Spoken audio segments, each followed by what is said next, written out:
जय हिंद दोस्तों इस वीडियो में आपको बताने वाला हूं वेस्टर्न रेलवे अर्जेंट भर्ती 2020 ऑनलाइन फॉर्म के बारे में कि कैसे आपको ये फॉर्म फिलअप करना है। तो आप इस वीडियो को देखते रहिए, मैं आपको इसके बारे में पूरी जानकारी देने वाला हूं जिससे कि आप इन पदों के फॉर्म को बिना किसी मिस्टेक के भर पाओगे। तो चलिए दोस्तों शुरू करते हैं। दोस्तों जैसा कि आप सब जानते हो कि मैंने कल वीडियो बनाई थी वेस्टर्न रेलवे भर्ती के बारे में, जिसमें कि मैंने आपको इसके बारे में कंप्लीट जानकारी दी थी और आपको बताया था कि कौन कौन लोग इसमें आवेदन कर सकते हैं। बेसिकली इसमें ऑल इंडिया से कैंडिडेट आवेदन कर पाएंगे और ये आपकी कॉन्ट्रैक्ट बेस भर्ती है। तो अगर आपने इसके एलिजिबिलिटी की वीडियो नहीं देखी तो मैं आपको इस वीडियो का लिंक, जो कि अभी आप यहाँ पर चैनल के ऊपर या फिर वीडियो में देख पा रहे हो, वीडियो के डिस्क्रिप्शन में दे दूंगा ताकि आप इसको वॉच कर ले।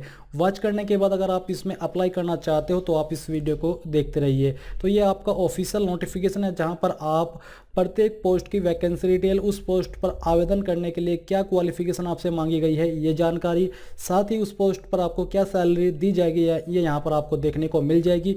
और यहीं पर अप्लाई ऑनलाइन लिंक दिया है। तो यहाँ पर अभी जो आप वेबसाइट देख पा रहे हो ये आपकी वेस्टर्न रेलवे की ऑफिशियल वेबसाइट है, क्योंकि वेस्टर्न रेलवे के अंदर जितनी भी भर्ती निकलती है उन सभी भर्तियों के फॉर्म इस वेबसाइट के माध्यम से भरे जाते हैं। तो अगर आपको कोई कन्फ्यूजन है कि ये फेक वेबसाइट है तो वो कन्फ्यूजन दूर कर लीजिए। तो यहाँ पर आपको नीचे की तरफ थर्ड पॉइंट में देखने को मिलेगा इस भर्ती के बारे में जानकारी, जिसमें कि आप लोग 16 मई 2020 से लेकर 24 मई 2020 तक आवेदन कर पाओगे।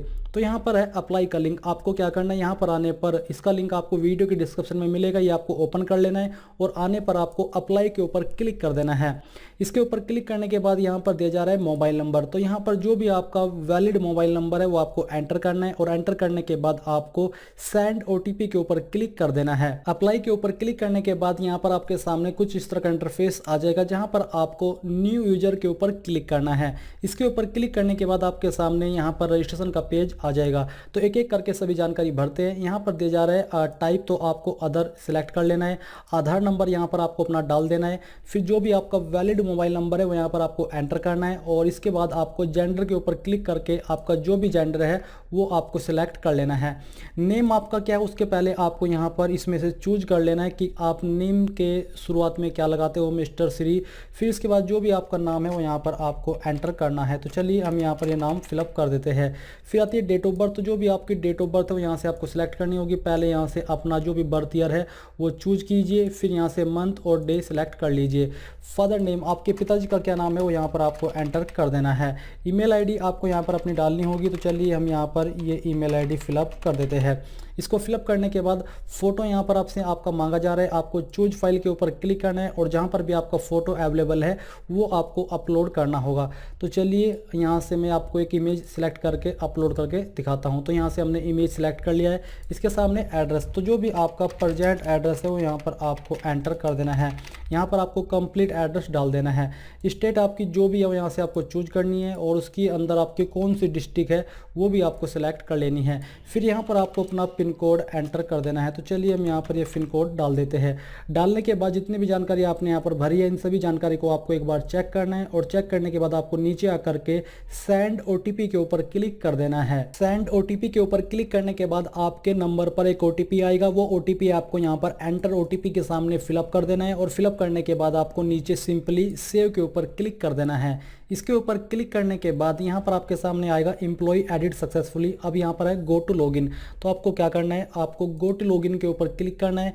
इसके ऊपर क्लिक करने के बाद यहाँ पर आपको अपना मोबाइल नंबर एंटर करना है और फिर आपको यूज ओल्ड ओटीपी या इसके ऊपर क्लिक करना है, नहीं तो आपको सेंड ओटीपी के ऊपर क्लिक कर देना है। ओटीपी फिलअप करने के बाद यहाँ पर आपको लॉगिन के ऊपर क्लिक करना होगा।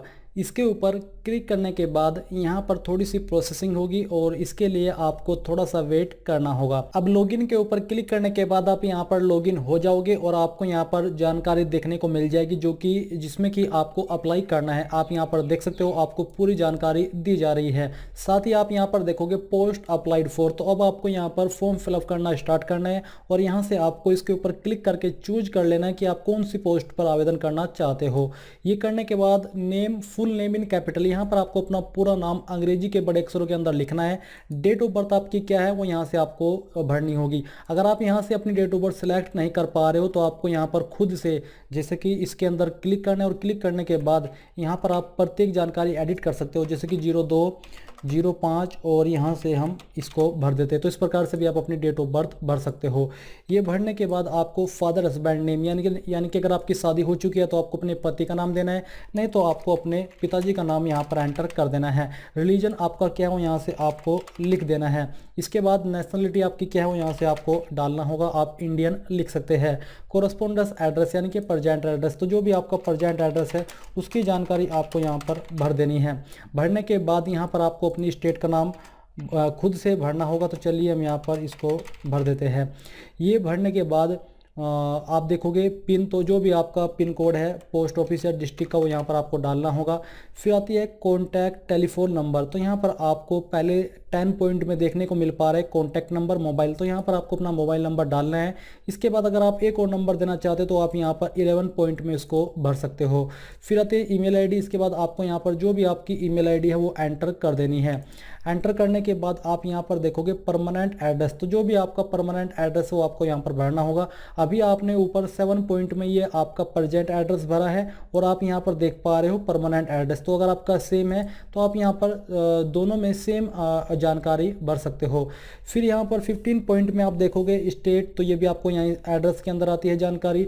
16 पॉइंट आता है आपका कम्युनिटी का, तो आपको यहाँ पर सिलेक्ट कम्युनिटी के ऊपर क्लिक करके अपनी कास्ट कैटेगरी चूज कर लेनी है। सब कास्ट अदर देन यूआर, अगर आपकी कोई यूआर को छोड़ करके आपकी सब कास्ट है उसकी जानकारी आपको यहाँ पर लिख देनी है, या आप इसको खाली भी छोड़ सकते हो। आपका जेंडर क्या हो यहाँ से आपको चूज कर लेना है। मैरिटल स्टेटस आपका क्या है वो आपको चूज करना होगा, मैरिड हो या फिर अनमैरिड हो। इसके बाद आती है आपका 20 point medical council registration number, तो अगर आपके पास ये रजिस्ट्रेशन नंबर है, अगर आपने नोटिफिकेशन देखा होगा तो इसकी जानकारी आपको यहाँ पर बताई जा रही है। तो आपको ये जो मेडिकल रजिस्ट्रेशन नंबर है वो आपको यहाँ पर फिलअप करना होगा। तो चलिए हम यहाँ पर एक रैंडम नंबर फिलअप कर देते हैं। फिर आती है मिनिमम एजुकेशनल टेक्निकल क्वालिफिकेशन, तो यहाँ पर आपकी जो मिनिमम एजुकेशनल क्वालिफिकेशन है वो भरनी है। तो जैसे कि जिस पोस्ट पर हम आवेदन कर रहे हैं इसमें 10वीं पास की योग्यता कम से कम होनी चाहिए, तो यहाँ पर हम 10th लिख देते हैं। यूनिवर्सिटी बोर्ड, तो यहाँ से यूपी बोर्ड फिलअप कर देते हैं।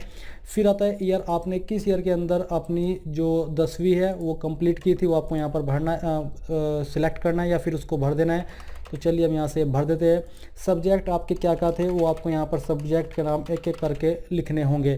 फिर आता है मार्क्स डिवीज़न, आपकी कितनी परसेंटेज मार्क्स थी या फिर डिवीज़न थी, तो चलिए हम यहाँ से जो परसेंटेज है उनको भर देते हैं। फिर आती है टेक्निकल क्वालिफिकेशन, अगर आपके पास कोई टेक्निकल क्वालिफिकेशन है तो आपको उसकी जानकारी देनी होगी। उस टेक्निकल क्वालिफिकेशन का नाम यहाँ पर आपको लिखना है, जैसे कि ITI या फिर जो भी है। उसके बाद आपको उस यूनिवर्सिटी या फिर इंस्टीट्यूट या बोर्ड का नाम यहाँ पर 28 पॉइंट में डालना है। ईयर आपने किस ईयर के अंदर पास कर ली थी वो जानकारी आपको यहाँ पर भरनी है। सब्जेक्ट आपको यहाँ पर 30 पॉइंट के अंदर डालने हैं और 31 में के अंदर आपको डिवीज़न या फिर परसेंटेज भर देनी है।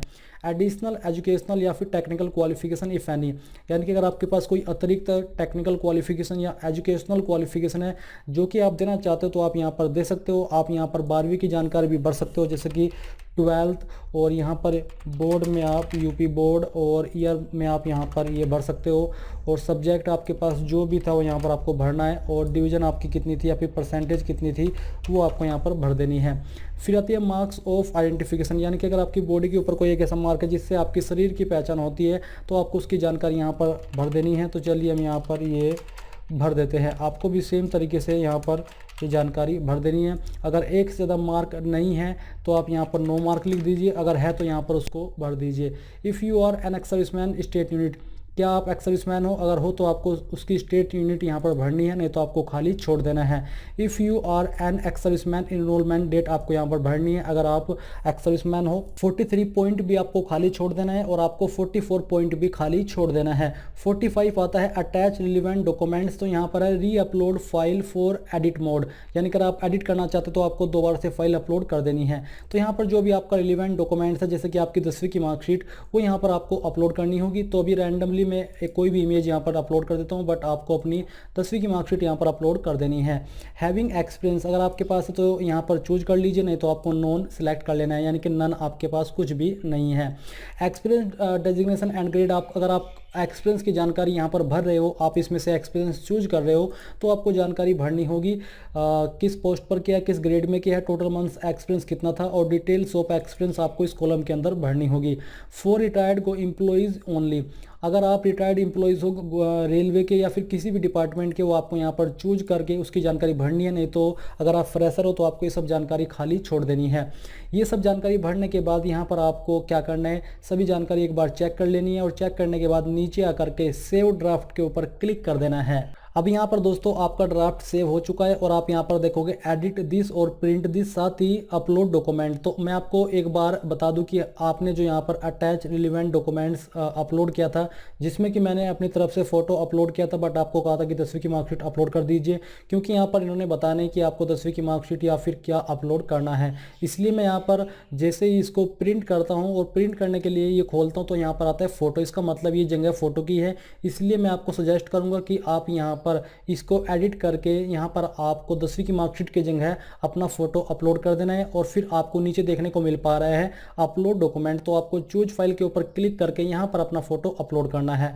तो चलिए यहाँ पर हम अपना जो भी डॉक्यूमेंट है वो अपलोड कर देते हैं, बट जो उसका फॉर्मेट है वो फ़ोटो के अंदर नहीं बल्कि PDF के अंदर रहना चाहिए। आपको आपके इमेज को PDF में कन्वर्ट करके यहाँ पर अपलोड कर देना है और पूरी जानकारी को एक बार पूरी तरीके से श्योर होकर के सबमिट फाइनल ड्राफ्ट के ऊपर क्लिक करना है, क्योंकि इसके बाद आप कोई भी चेंजेस नहीं कर पाओगे। तो यहाँ पर हम क्लिक कर देते हैं। फाइनल सबमिट के ऊपर क्लिक करने के बाद दोस्तों यहाँ पर आपको डिस्प्ले के ऊपर आपका रेफरेंस नंबर देखने को मिलेगा, जो कि मेरे से स्किप हो गया, बट यही रेफरेंस नंबर आपको मैसेज के माध्यम से आपके मोबाइल नंबर पर भी भेजा जाएगा। इसमें आपको रेफरेंस नंबर और साथ ही आपको एक ID देखने को मिलेगी, जो कि आपकी इस फॉर्म के प्रूफ के रूप में इस्तेमाल की जाएगी।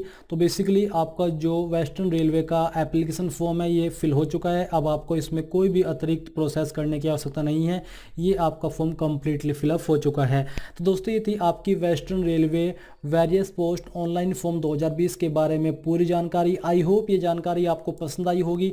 अगर आई है तो प्लीज़ उस वीडियो को लाइक, शेयर और साथ ही साथ ज्ञानदेव होस्ट यूट्यूब चैनल को सब्सक्राइब कर ले और सब्सक्राइब करने के बाद बेल के आइकन को दबा दे, ताकि आपको आगे आने वाली वीडियोस के नोटिफिकेशन सबसे पहले मिल पाए। जय हिंद दोस्तों।